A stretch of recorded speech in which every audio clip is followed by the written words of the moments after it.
Laingot kinong tu kali kila Shah kemno hadin ke jingyok kurup ya lai tylli ki ar shaka ba Shah tu nakajaka khlaw hakas nong demtring West Giant Hills hakas step ar po ar trik nailar.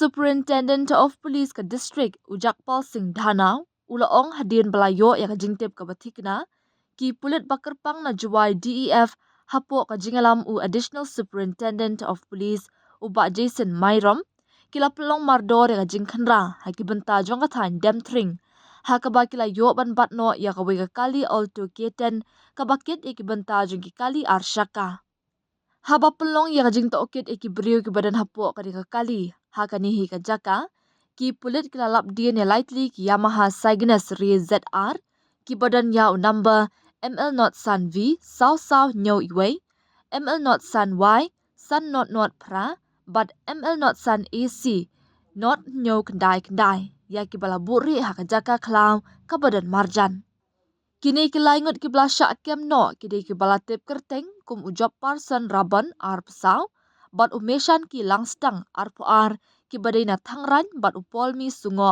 ar wes na merta ubadai na wa nang ba yaw musyang ki pulit kilalap ya uraban kat ba udang nya ya kate kali alto keten kabam the number plate kat ba umishan ki ula syong kum passenger kat ba ya upol mi la yo bat na kate ka jaka khlaw hajan demtring ka jaka bala yo kurup ya kini ki kali ar shaka bala buri USP upentip bahadin gajing to okit benya kini ki runar kila phla ba kila tu kini ki ar shaka nakathain laban ba jhalu parash long Ulaong ru baya kini ki ar shaka kumju ya kani ka alto bala pendan kam ha kani ka kam beman la kurup bat walam no syapo juai police station nak benta ban pelong shushu ya ka jing tokin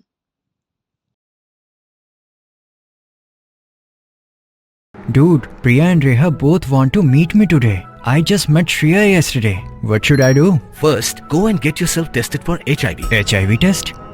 You have multiple casual relationships and unsafe sexual practices. So it is important to get tested for HIV. You are scaring me, bro. I'm not trying to scare you. I'm trying to make you aware. Having sex with someone without a condom carries the risk of HIV. Why are you always ignoring this? Do I have to remind you every single time? And yes, you seriously need to change your behavior. Okay, fine. I'm not ignoring it. Sorry, Priya. Sorry, Reha. Today I am giving time to the HIV test, not to you guys. If your habits are like Rahul, HIV test is important for you.